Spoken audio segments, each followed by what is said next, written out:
마태복음을 오늘 마태복음에 나와 있는 말씀을 보고 있는데, 이 마태복음은 특별히 그 예수님의 제자로 사는 것에 대한 관심이 굉장히 많습니다. 우리가 마태복음 28장 19절에 보면은 모든 민족을 제자로 삼아라. 이게 지상명령이죠. 지상명령을 우리에게 주셨습니다. 그렇다고 한다면 계속해서 이제 그 예수님의 제자가 누구인가라는 것을 우리에게 말씀해 왔다. 이제 그런 뜻이 되는 것입니다.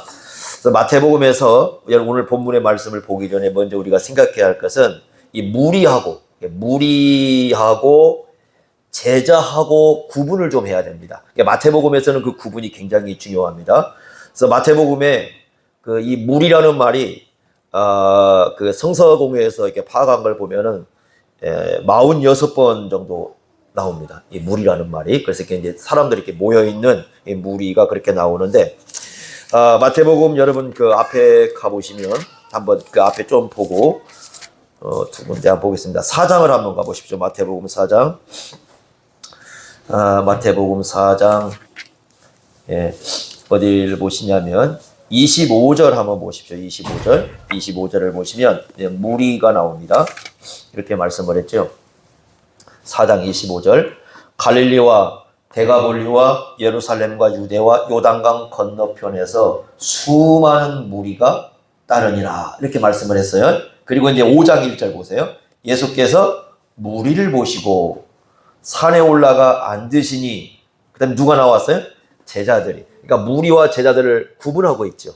무리가 왔는데 그 무리를 보시고 산에 올라가셨어요. 그런데 예수님 앞에 나온 것은 이제 제자들이 이렇게 앞에 나온 겁니다. 그러면 무리하고 제자들이 어떻게 구분이 되느냐 하는 것이 상당히 중요한데, 이 그 무리는 여러분 잘 보시면 주님의 어떤 부르심을 받고 나온 사람들이 아니에요.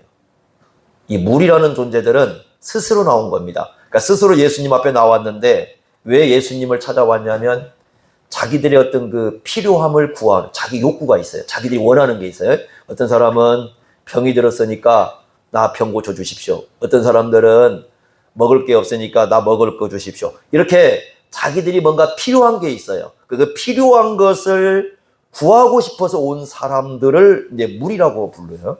물론 예수님께서 이제 그렇게 무리들이 찾아왔을 때 이제 그 무리들도 예수님을 따르는 제자가 되라고 요청을 하십니다. 그러나 이 무리들은 스스로 찾아와가지고 그냥 자기가 원하는 거, 내가 필요한 거, 그거 예수님께 달라고 요청합니다. 이 얘기는 무슨 얘기냐면은 예수님이 필요한 것 안 주면 어떻게 하겠다는 거, 언제든지 떠나겠다라는 거예요. 그래서 무리들은 항상 예수님을 왔다 갔다 하는 그런 모습을 보여줍니다.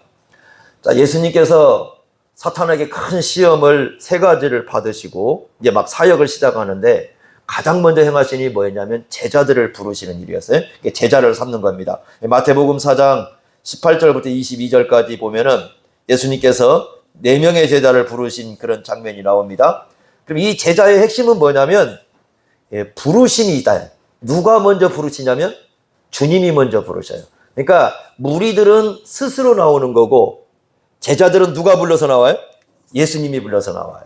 그리고 이 마태복음에는 이제 제자라는 말이 상당히 많이 나옵니다. 그래서 이제 제자의 특징은 이렇게 우리가 얘기할 수 있습니다. 첫째는 뭐냐면 예수님의 부르심을 받은 사람이 제자예요.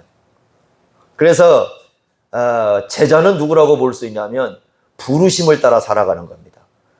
무리는 자기가 나와서 자기가 원하는 거 요청하는 거예요. 그러나 제자는 주님이 불러서 나와요. 그러니까 내가 살아가는 이유가 주님이 나를 부르신 그 부르심을 따라서 살아가는 사람이 누구냐면 제자입니다. 그래서 히브리서 3장 1절에 이렇게 말씀했습니다. 모든 예수 믿는 사람들을 하늘의 부르심을 받은 자들아 이렇게 불러요. 하늘의 부르심을 받은 자들아. 하나님의 부르심을 받은 사람이 예수님의 제자라 이렇게 말씀합니다. 둘째는 제자는 마태복음의 용어로 보면은 배우는 사람입니다. 스승이 예수님이시고요. 그러니까 예수님께 배우는 사람이 제자입니다.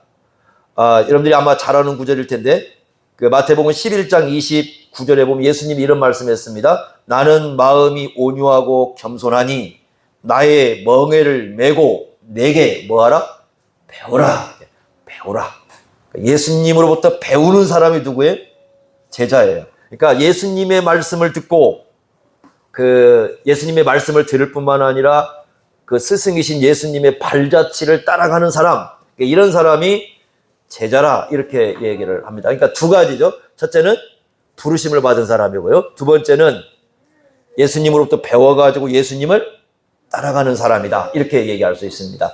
그러니까 이제 우리가 무리에 속하는 사람인지 이제 제자에 속하는 사람인지 이런 걸 좀 우리가 이제 분별할 필요가 있겠죠. 그리고 이제 마태복음에서 이 제자의 삶과 관련해서 굉장히 중요하게 등장하는 용어 하나가 있습니다. 그게 바로 뭐냐면 깨닫는다라는 말씀이에요. 깨달음이라는 말씀이 굉장히 중요합니다. 이 마태복음에서 중요합니다. 이제 곳곳에서 이 깨달음이라는 말이 등장을 하는데, 그러니까 예수님의 그 말씀과 예수님이 행하신 일을 깨닫는 것이 이 제자들의 그 삶을 살아가는데 가장 중심에 있습니다. 마태복음 13장에 비유가 나오잖아요. 그 비유 쭉 말씀하면서 마태복음 13장 그 13절부터 15절까지 깨닫지 못하는 사람에 대한 얘기를 하면서 16절에 이렇게 말씀합니다. 깨닫는 사람이 복이 있다라고 얘기를 합니다. 자, 이게 왜 중요하냐면 씨 뿌리는 비유가 나오는데, 여러분 씨 뿌리는 비유는 마태복음, 마가복음, 누가복음에 다 나오죠. 여러분들이 아마 이렇게 비교를 한번 해보세요. 좋은 땅을 이렇게 한번 비교를 해보시면, 씨 뿌리는 비유가 이제 그 밭이 4개지 않습니까? 하나는 길가이고 또 하나는 돌밭이고 또 하나는 가시떨기, 또 하나는 좋은 땅. 길가, 돌밭, 가시떨기의 공통점은 열매를 못 맺습니다. 그러죠? 근데 좋은 땅의 특징은 뭘 맺어요? 열매를 맺죠? 자, 좋은 땅을 설명하는데 마태복음, 마가복음, 누가복음이 좀 달라요. 다르는데 이렇게 얘기합니다. 마가복음 여러분 4장 20절 같은 데는 그냥 말씀을 듣고 받아 이렇게 돼 있어요. 누가복음 8장 15절에는 좋은 마음으로 말씀을 듣고 지키어 이렇게 돼 있어요. 근데 마태복음만 13장 23절에 좋은 땅을 뭐라고 했냐면 듣고 깨달았다 이렇게 돼 있습니다. 깨달았다. 그러니까 깨닫는 것이 굉장히 중요해요. 그러니까 예수님의 그 제자의 삶을 사는 데 있어서 그 주님의 말씀과 주님의 행하신 일을 깨닫는 사람들이 누굴 따라갑니까? 주님을 따라가요. 그러니까 진정한 깨달음을 갖는 사람들은 순종으로 따라가는 삶을 살아간다. 이렇게 말씀하고 있기 때문에 상당히 중요합니다. 자, 그러면 예수님의 제자의 삶이 어떻게 드러나는가 하는 거예요. 우리 이제 여러분들 우리가 예수님의 제자로 산다 이런 얘기 굉장히 많이 하는데 예수님의 제자의 삶이 어떻게 드러나는가? 물론 이제 우리가 살아가는 모든 삶에서 살아야죠. 뭐 가정에 들어가든 직장에 가든 어디에 가든 다 예수님의 제자로 사는 거 맞습니다. 그런데 마태복음만 유일하게 사복음서에서 마태복음만 초점을 어디에 두고 있냐면 교회로 두고 있어요. 교회로 두고 있어요. 그래서 여러분들이 사복음서를 보면 마태복음에만 교회라는 말이 나옵니다. 자, 우리가 이제 두 군데 나오는 거죠. 그 마태복음 16장 18절에 16장 18절에 베드로가 신앙 고백을 하고 난 이후에 예수님이 하신 말씀을 보면은 이 반석 위에 내 교회를 세우리라 이렇게 말씀했고요. 그 다음에 두 번째는 어디 나오냐면 방금 아까 이제 읽었던 마태복음 18장 있지 않습니까? 그 18장 보면은 17절에 두 번이 나옵니다. 17절에. 그래서 마태복음 18장 17절에 보면은 교회 말하고 교회 말도 듣지 않거든. 그렇게 하면서 교회라는 말이 두 번이 등장을 해요. 그러니까 그 마태복음 16장과 18장의 교회라는 것을 중심에 딱 둠으로 인해서 이 18장의 말씀을 이해할 때는 바로 이제 교회 공동체로 모였을 때에 어떻게 해야 되는가라는 것을 굉장히 중요한 것이죠. 그러니까 이렇게 보는 거죠. 마태는 예수님의 말씀을 따라서 우리가 제자로 살아갈 때에 제자로 살아가는 삶의 모습이 어디에서 1차적으로 들어가느냐? 교회로 모였을 때입니다. 교회로 모였을 때에 주님의 제자로서 살아가는 모습이 가장 중요하게 나타난다. 근데 그게 이제 교회로 모였을 때 나타나지만 그게 이제 일상생활로 돌아가면서 요 모습이 그대로 나오는 거죠. 그러니까 우선적으로 뭐냐면 어떤 공동체, 교회로 모여서 어떤 공동체를 이뤄내느냐, 여기에 제자도의 핵심이 있다고 말씀을 하고 있습니다. 그래서 우리가 예수님의 제자로 살아가는가 하는 것은 이제 어떤 교회 공동체를 이루내는가, 그리고 교회 공동체를 이루면서 어떤 마음을 품고 교회를 이루는가, 이것이 예수님의 제자의 삶에서 중요하다. 다 이렇게 말씀을 합니다. 자, 그래서 어디를 보시냐면 아까 얘기했던 18장 5절로 한번 가보겠습니다. 5절. 자, 이렇게 말씀합니다. 자, 그러면 이 마태복음 18장은 교회를 이루는 데 있어서 어떻게 이루는 것이 예수님의 제자로서 교회를 이루는가 하는 것을 얘기를 해줍니다. 자, 5절 한번 보세요. 또 누구든지 내 이름으로, 예수님의 이름으로 이렇게 말씀했는데, 여러분 예수님의 이름을 언급할 때는 여기서는 어떤 의미를 갖고 있냐면 예수님의 뜻을 알고 그런 의미예요. 예수님의 이름으로, 그 말은 예수님의 뜻을 알고 이런 어린아이 하나를 영접하면 결국 나를 영접하는 것이다 라고 얘기를 합니다. 자, 갑자기 이제 어린아이가 등장을 했어요. 이제 다른 복음서에 보면 이게 품에 안을 수 있는 그런 정도의 어린아이입니다. 왜 어린아이를 등장하느냐? 6절과 연관이 되어 있습니다. 누구든지 나를 믿는, 예수님을 믿는 사람이에요. 이 작은 자 중에 하나를, 그러니까 지금 6절에 나와 있는 작은 자와 5절에 나와 있는 어린아이가 연결이 되어 있어요. 같은 건 아니에요. 연결이 되어 있다는 걸 일단 염두에 두시기 바랍니다. 그러면 왜 어린아이일까라는 거죠. 왜 어린아이를 여기에 등장을 시켰을까라는 건데, 여러분 그 성경에 보시면 숫자 셀 때 어린아이 들어가요? 안 들어가요? 안 들어가죠. 전혀 넣지 않죠. 여자분들은 넣어요? 안 넣어요? 안 넣어요. 애도 안 들어가고 여자도 안 들어가고. 숫자는 누구만 세요? 남자만 세요. 이런 식으로 숫자 세면 안 되겠죠, 오늘날. 안 그러겠습니까? 교회들 남자만 숫자 세면 큰일 나겠죠. 안 그렇습니까? 되게 여자분들이 있으니까 남자들만 숫자 세면은 아마 교회 큰일 날 겁니다. 그런데 왜 어린아이일까? 그랬을 때 이런 겁니다. 수에 들어가지 않는다. 그러니까 아이들은요 존재감이 없어요. 1세기 당시 아이들은 존재감이 없어. 지금이야 아이들이 없어가지고 지금 뭐 심각하죠. 전라북도 뭐 올해 그 초등학교 1학년 몇 개 학교가 초등학교 1학년이 안 들어왔다고 30 몇 개인가요? 전라북도가 전국에서 1등이더라고요. 그건 또 아이들이 없어. 1학년이 아예 안 들어오지 않습니다. 아이들이 없습니다. 주일학교가 아이들이 없으니 주일학교도 당연히 없어지겠죠. 저희 노예도 이제 주일학교가 한 3분의 1이나 하나요? 3분의 2가 주일학교가 없어요. 근데 전국적으로 뭐 지금 우리 합동 측에서만 해도 3,000교회인가 4,000교회인가 주일학교가 싹 없어졌답니다. 아예 지금 주일학교가 이게 교회가 아이들이 없어요. 그러니까 아이들 하나가 있으면은 뭐 교회에서는 난리지. 더구나 시골에서요. 시골 같은데 아이가 하나가 태어나지 않습니까? 엄청납니다. 그래서 그 목사님 한 분이 저쪽에 단양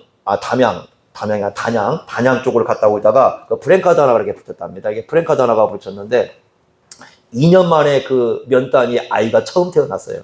그래서 2년 만에 아이가 처음 하나가 태어나가지고 그 축하의 그 이렇게 표시로서 이 프랭카드 현수막을 다 붙여놨답니다. 아이가 2년 만에 태어나서 야 경사났다고. 지금 이런 시대에 살고 있습니다. 그러니 요즘에 아이들이 있으면 아이들이 얼마나 대접받고 아이들이 얼마나 소중합니까? 이거 우리나라에서 하는 얘기고 필리핀 한번 가보십시오, 여러분들. 필리핀 가면은 애들이 길거리에 널려 있습니다. 널려 있어.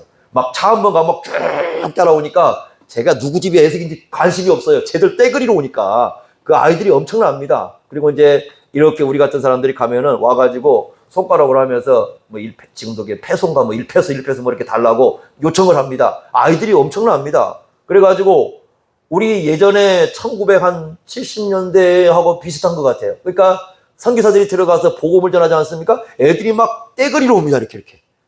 떼러 와요. 이렇게 딱 모여가지고 오는데 그런 데에서는 아이들이 존재감이 별로 없어요. 그러니까 우리나라 같은 상황에서는 굉장히 존재감이 있지만 1세기도 마찬가지. 1세기에도 지금 아이들이 뭐 대접받지만은 1세기에도 아이들 존재감이 없어요. 그래서 어떤 뭐 지위를 갖는다든가 어떤 힘을 발휘하든가 뭐 집안에서 어떤 아이들의 의견이 뭐 청취가 된다든가 그런 개념 자체가 없습니다. 모든 건 그냥 아버지의 말 한마디로 모든 게 다 이루어지는 그런 시대입니다. 그러니까 어린아이라는 건 뭐냐면 전혀 존재감이 없는 사람이에요. 그걸 언급을 하는 거예요. 그런데 예수님 당시에도요, 근데 그런 사람들이 굉장히 많았습니다. 그래서 그런 사람들을 한마디로 뭐라고 불러요? 6절에 보니까 작은 자라고 불러요. 작은 자. 6절에 이렇게 말씀했습니다. 누구든지 나를 믿는 이 작은 자 중에 하나를 실족하게 하면 차라리 어떻게 해라? 연자 맷돌이 금옥에 달려서 깊은 바다에 빠뜨려지는 게 낫다. 아, 여러분 연자 맷돌 이제 아마 연자 맷돌 중에 윗짝을 얘기하는 것 같아요. 이스라엘 가게 되면 올리브 있잖아요. 올리브를 빻는데 이 크다는 이 연자 맷돌이 이제 사용이 되는데 그 지름이 보통 그 연자 맷돌 큰 지름이 1m에서 1.5m 정도 됩니다. 이렇게 돌이 이스라엘 가면 현무암이 많아가지고 그 현무암을 깎아서 이렇게 만드는 거거든요.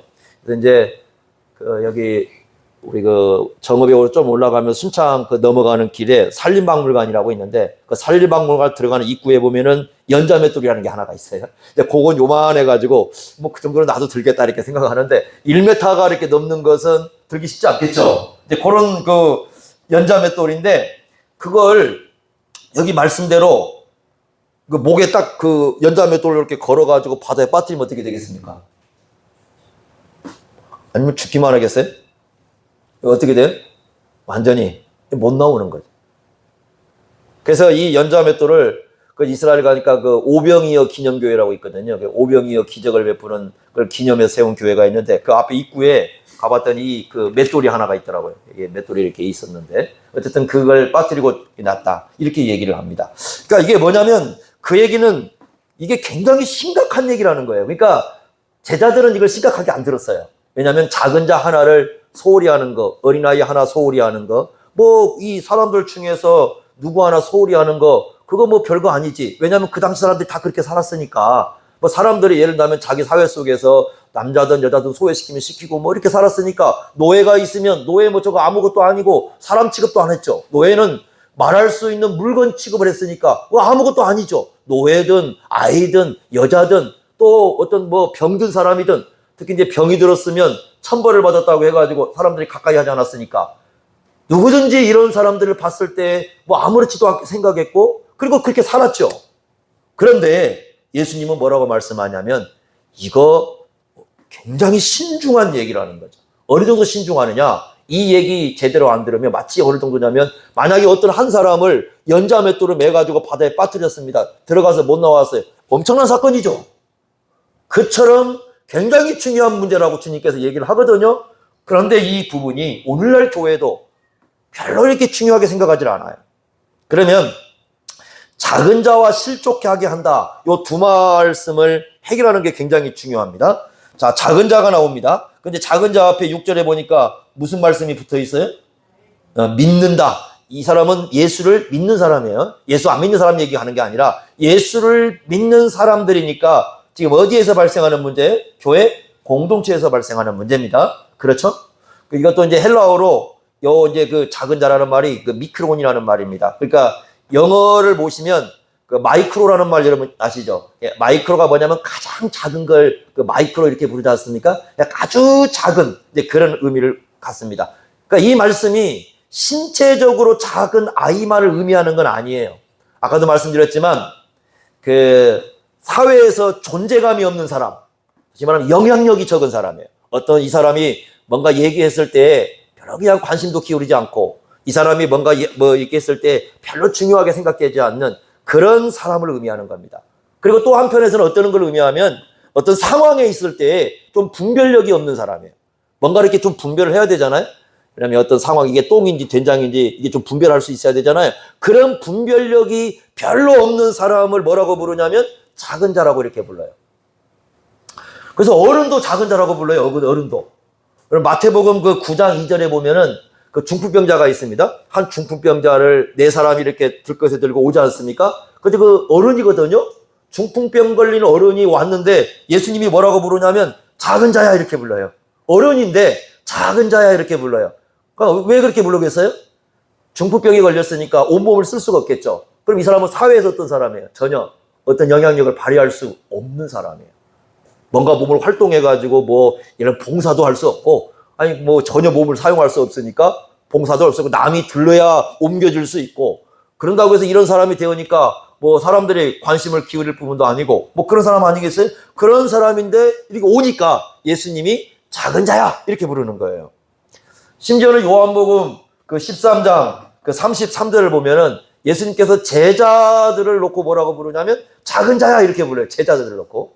다 성인들이잖아요, 제자들. 근데 그 제자들을 놓고 작은 자 이렇게 부르는 거거든요. 그래서 이 작은 자라는 개념은 단지 어린아이만을 얘기하는 게 아니라 어른들도 뭔가 영향력이 없고 존재감이 없고 분별력이 없고 그러면 작은 자다 이렇게 부릅니다. 그런데 여러분들이 이 마태복음에서 보시면 다른 복음서는요 이렇게 말을 합니다. 좀 믿음이 약한 사람들 있잖아요. 믿음이 좀 약한 사람들을 향해서 뭐라고 때로는 믿음이 없다고 얘기를 합니다. 야, 너 믿음이 왜 없느냐 이렇게 얘기하거든요. 근데 마태복음에서는 믿음이 없다는 말은 잘 사용하지 않고 믿음이 작다고 얘기를 해요. 곳곳에서 그 얘기합니다. 예를 든다면 그 마태복음 6장 그 30절 보면은 예수님을 믿긴 믿는데 염려 속에 살아가는 사람이 있어요. 아이고 내일 내가 뭘 먹어야 될까? 내가 내일 뭘 마셔야 될까? 늘 염려 속에 살아가는 사람이 있는데 예수님을 믿는데 염려 속에 살아가는 그 사람을 향해서 예수님이 뭐라고 하냐면 믿음이 작은 자야 이렇게 얘기하는 거예요. 그러니까 믿음이 작은 자는 좀 그 연약해요. 믿음이 있어. 좀 연약해. 좀 사람들이 볼 때 별로야. 뭐 이런 사람들 예수님 믿긴 믿는데 이제 그런 의미를 가지고 있어요. 그래서 작은 자라는 개념 속에는 이런 의미가 있다는 걸 1차적으로 여러분이 생각하시고 들으셔야 됩니다. 그 다음에 실족하게 한다라는 말의 의미인데요. 이 말씀은 그 레위기 그 19장 14절에서 가져왔다고 볼 수 있는데 그 맹인 앞에 레위기 19장 14절 보면은 그 맹인 앞을 못 보는 사람이잖아요. 앞을 못 보는 사람의 앞을 못 본다고 해서 장애물 놓지 마라. 장애물 놓지 마라. 그런 사람도 있잖아요. 제가 앞을 못 보니까 내가 저 골탕을 한번 먹여봐야지. 그래가지고 앞에다 장애물 탁 놓고 걸어가면 딱 부딪히게 만드는 사람들 있잖아요. 그런 거 하지 마라. 이렇게 말씀을 했거든요.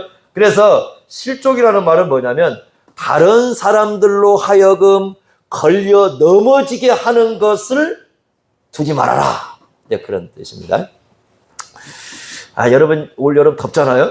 저희들 이제 시골에서 자랄 때 이런 여름이 되면은 아주 뭐 덥죠? 더운데 점심때가 되면 친구들끼리 다 모여가지고 이제 어딜 가게 되냐면 저쪽에 이제 걸어가지고 한참 동안 한 30분 정도 이렇게 가게 되면 그러니까 우리가 옛날에 뭐 미역감다고 뭐 이렇게 수영한다고 예, 막 이렇게 물놀이 하는 장소가 있습니다. 저희들 놀았던 곳은 말막곡이라는 곳이 있습니다. 말막곡, 그래서 알란가 모르겠다. 말막곡이라는 데 있어가지고 거기 이렇게 가잖아요. 그러면 이제 갈 때, 여름쯤 됐으니까 풀들이 자라나니까 풀들이 이렇게 있지 않습니까? 짓궂은 사람들이 어떻게 하냐면은 가다가 풀을 이렇게 엮어 놓습니다. 이렇게 엮어 놔요. 그러면 못 모르고 이제 막 가잖아요. 가다가 탁 걸려버립니다. 그럼 어디로 처박히겠어요? 돈으로 처박힙니다. 그 장난을 좀 짓궂은 장난을 이제 한 번씩 치는 거죠, 이렇게. 그래서 풀을 이렇게 묶어 놓습니다. 한 번씩 이렇게 묶어 놓고 그러면 막 서로 얘기하다 가면 앞만 보고 가는 겁니다. 앞만 보고 쭉 가다 보면 딱 걸려가지고 뒤집어집니다, 돈으로.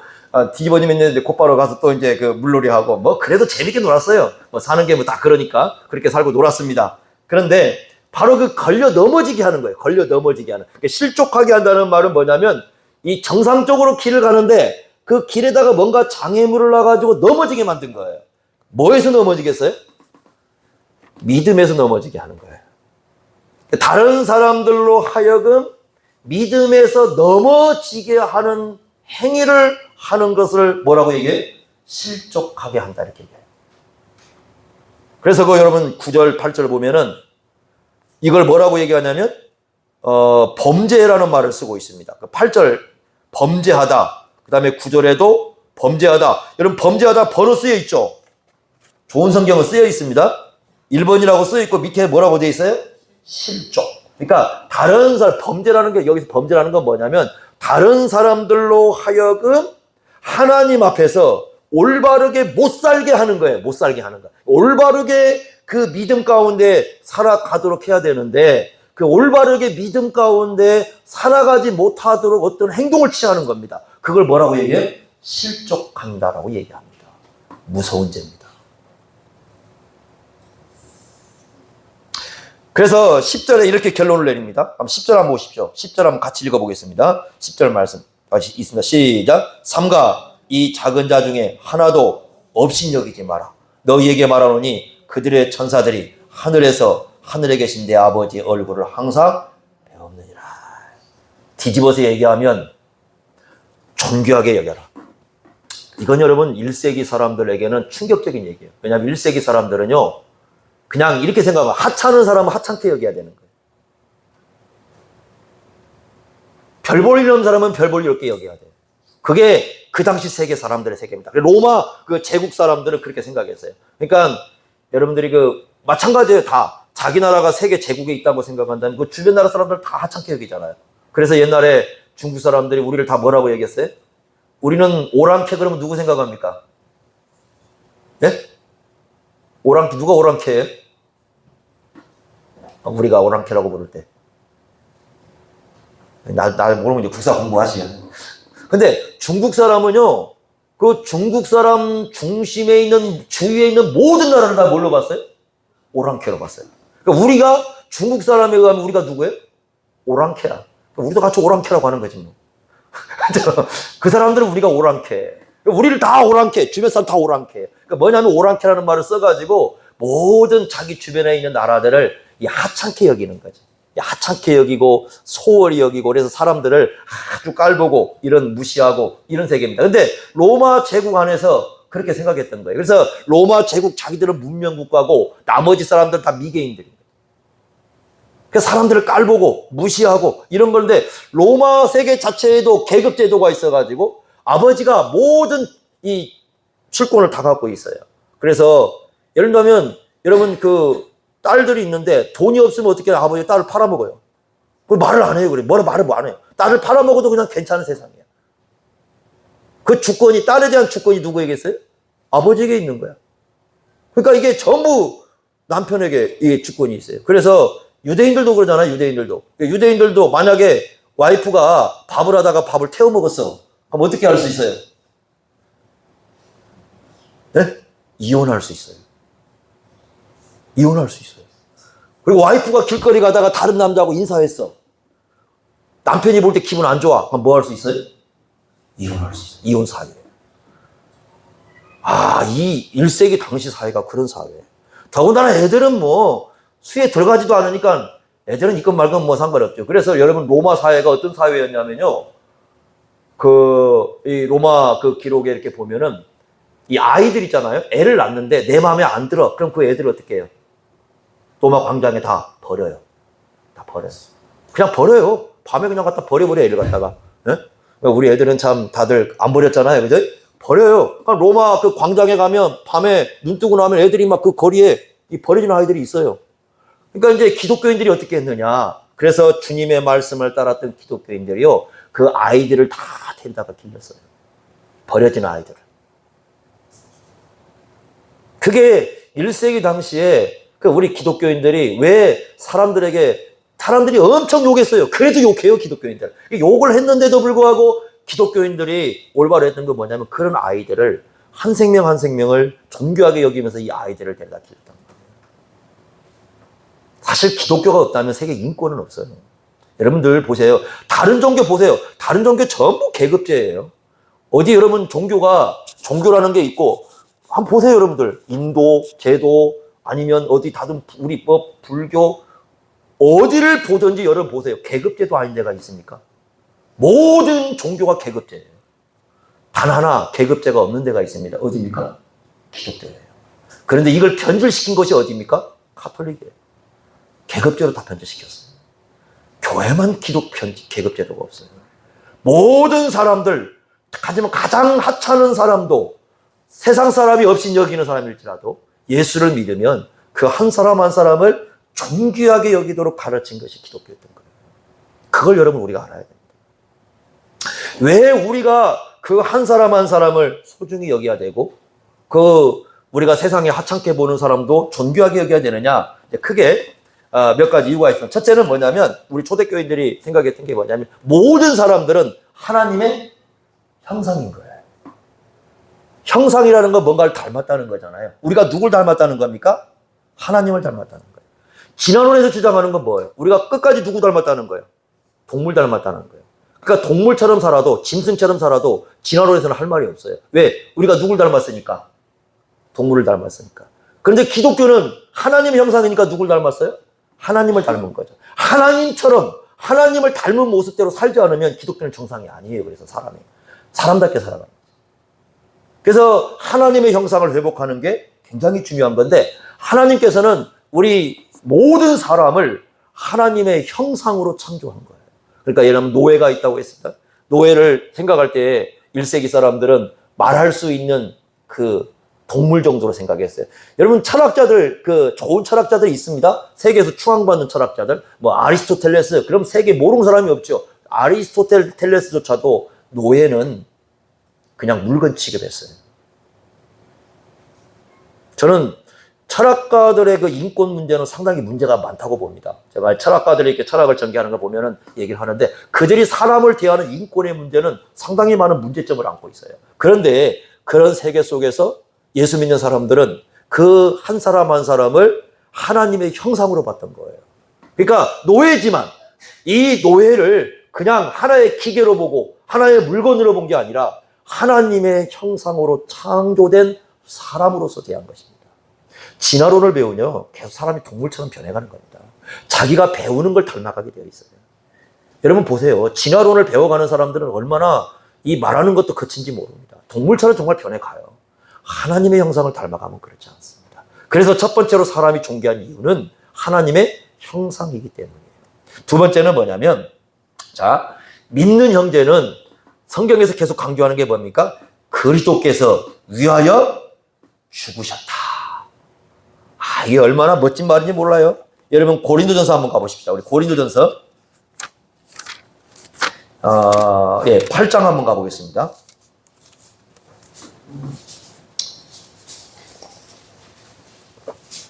고린도전서 8장 11절 한번 보십시오. 11절에 이렇게 말씀했습니다. 11절, 믿음이 약한 사람에 대한 얘기를 하고 있어요. 그러면서 8장 11절에 이렇게 말씀합니다. 같이 읽어보겠습니다. 시작. 그러면 내 지식으로 그 믿음이 약한 자가 멸망하나니 그는 그리스도께서 위하여 죽으신 형제라.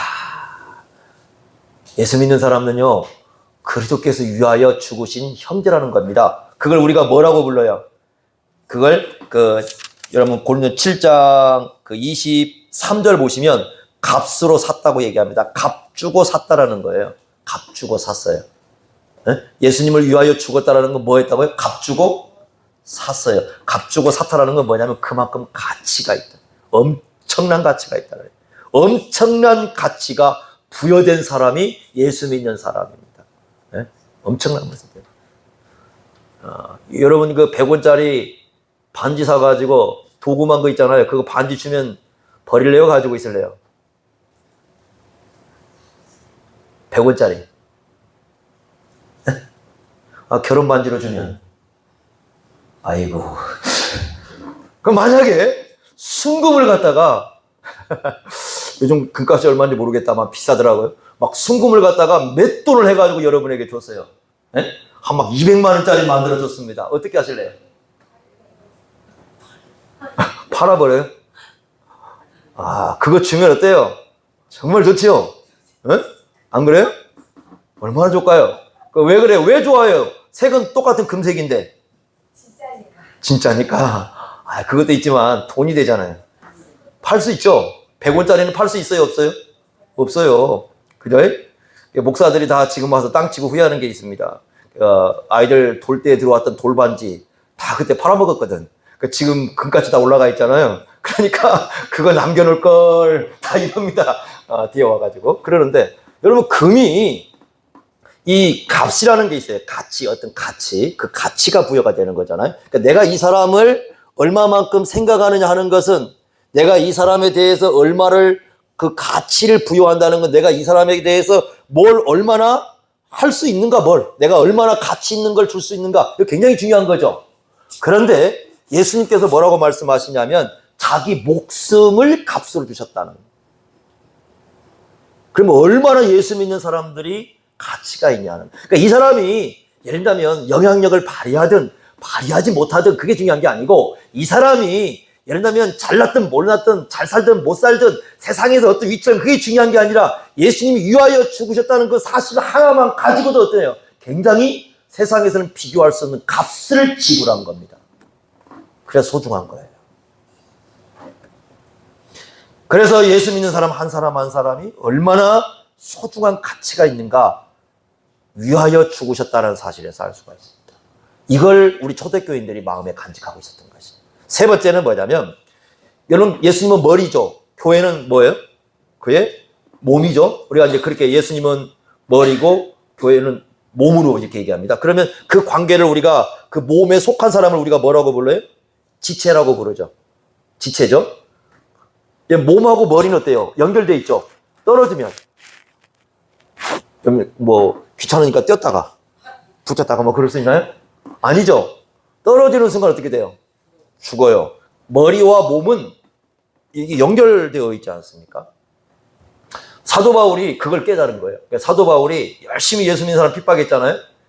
바울이 막 자기가 막 얼마나 예수 믿는 사람을 폭행하고 핍박을 했는지 하여튼 예수 믿는 사람들을 다 잡아가지고 족치려고 그랬죠. 그죠? 그래서 막 여기저기 다 예수 믿는 사람 뒤지고 이렇게 다닙니다. 그래서 이제 다메섹까지 가는 거죠. 다메섹에 가가지고 그 다메섹에 있는 예수 믿는 사람 다 잡아오겠다고 그 공문까지 가지고 가지 않습니까? 그런데 갑자기 다메섹으로 가는데 누가 나타나셨어요? 부활한 예수님이 착 하고 나타나셨어요. 사도행전 9장 4절에 예수님께서 이렇게 묻습니다. 네가 어찌하여 나를 박해하느냐 이렇게 물어봐요. 네가 어찌하여 나를 박해하느냐. 바울은 예수님 본 적도 없어요. 근데 예수님께서 네가 왜 나를 박해 이렇게 얘기하거든요. 그랬더니 바울이 주여 도대체 누구십니까 당신 이렇게 물어봐요. 당신 누구십니까? 라고 묻습니다. 그때 예수님이 이렇게 말씀합니다. 나는 네가 박해하는 예수다. 자, 바울은 누굴 박해했어요? 예수 믿는 사람을 박해했어요. 그런데 예수님은 누굴 박해했다고 그래요?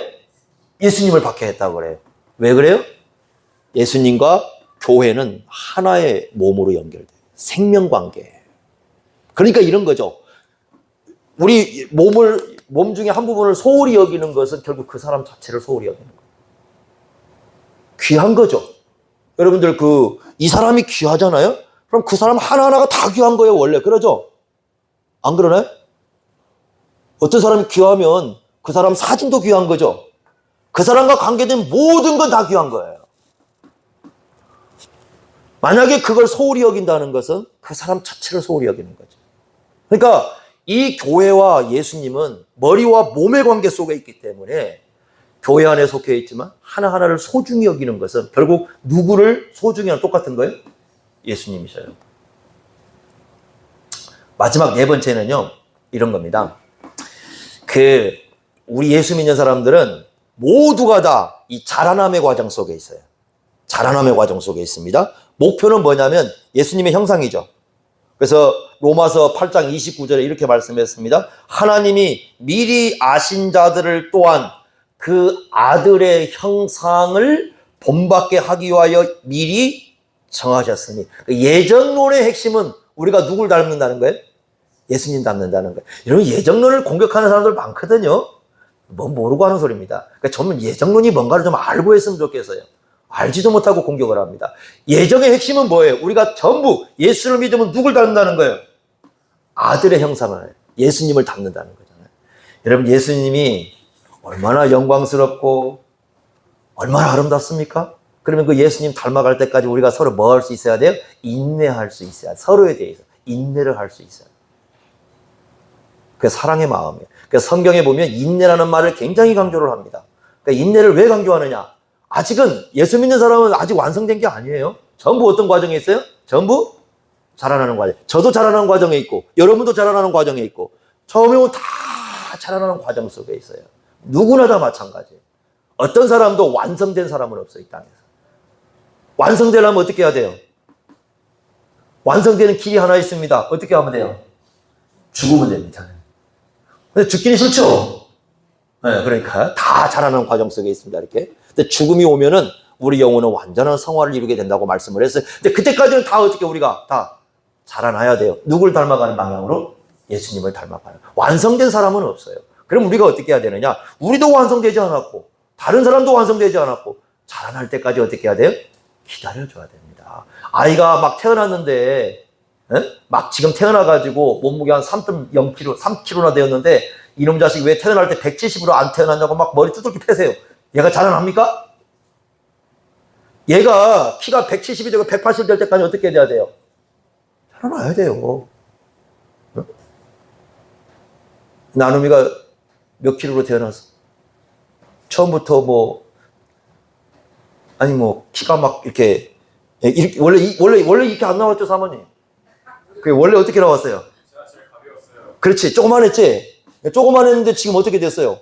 이렇게 된 거잖아요. 근데 태어났는데 조그만하게 나와서 이놈 자식 왜 내가 원하는 키가 아니라고 막 늘려보세요. 얘 어떻게 되겠어요? 이 모습 안 나와요. 예쁜 모습으로. 이상한 모습으로 태어나게 되겠지. 그렇게 아무도 하지 않아요. 기다리는 겁니다. 이 아이가 자랄 때까지, 이 아이가 클 때까지 기다리는 겁니다. 모두가 다 이 아이가 커가는 걸 알고 있잖아요. 그죠? 그때까지 다 기다려가면서 이 아이를 돌봐주는 게 그게 해야 할 일이거든요. 교회가 그래야 된다는 거예요. 다 예수님을 닮아가는 과정에 있어요, 우리 전부. 그러는 것이지 완성된 사람은 없어요. 그러나 방향은 분명합니다. 예수 믿는 사람이라면 전부 누구 닮아가게 돼 있어요? 예수님 닮게 되어 있어요. 이런 과정이 있기 때문에 우리가 그런 사람들을 용납하고 받아주는 사랑이 필요하다. 그래서 여러분들 예수 믿는 사람들이 모였을 때는 되도록이면 서로를 좀 세워주고 서로의 좀 믿음을 좀 견고하게 하고 자꾸 이렇게 얘기를 해야 돼요. 어떤 사람을 만나보면은 그 사람은 자꾸 다른 사람들 이렇게 그 사람을 만나가 보면 내 믿음을 한 단계씩 뭔가 이렇게 성장시켜가는 사람이 있어요. 믿음을 좀 세워주려고 그러고 내 믿음이 굳건하게 서게만. 근데 어떤 사람을 만나보면은 자꾸 믿음에서 멀어지게 하는 사람이 있어요. 하나님을 섬기는데 자꾸 이렇게 떨어지게 만들고 자꾸 믿음에 떨어지게 만드는 사람이 있어요. 근데 이게 무서운 겁니다. 이게 자칫 잘못하면 어떻게 할 수 있어요? 작은 자를 뭐하게 만들 수 있어요? 실족하게 만들 수 있어요. 그러니까 우리가 서로가 만나면은 그래서 어떻게 해서 상대방의 믿음을 할 얘기 많아요. 우리도 만나면 할 얘기 많지만 그런 얘기들을 왜 조심조심 하느냐 생각하는 겁니다. 내가 이 얘기를 했을 때 이 사람의 믿음이 세워지는 얘기가 될지 아니면 이 사람이 예수로부터 오히려 멀어지게 될지 그걸 항상 고민하는 겁니다. 그러면서 얘기를 하는 거예요. 그래서 이 사람에게 조금이라도 믿음에 해가 될 것 같다면 아예 입을 다물어버리는 겁니다. 왜? 우리 애가 해야 할 일을 서로 뭐 하는 거예요? 믿음을 서로 세워가는 역할을 해야 되기 때문에. 이게 중요한 겁니다. 이게 예수님이 원하시는 공동체예요. 그리고 성령께서는 그런 공동체를 원하도록 하시는 거예요. 바로 마태복음 18장에서 우리에게 요청하시는 것은 이런 공동체를 이루는 겁니다. 그래서 제자들이 모여가지고 이런 공동체를 이뤄낼 때 주님께서 기뻐하시는 그런 교회의 모습이 될 수 있다. 그래서 마태복음 18장을 뭐라고 부르냐면 학자들은 예수님의 교회론이라고 불러요. 예수님의 교회론.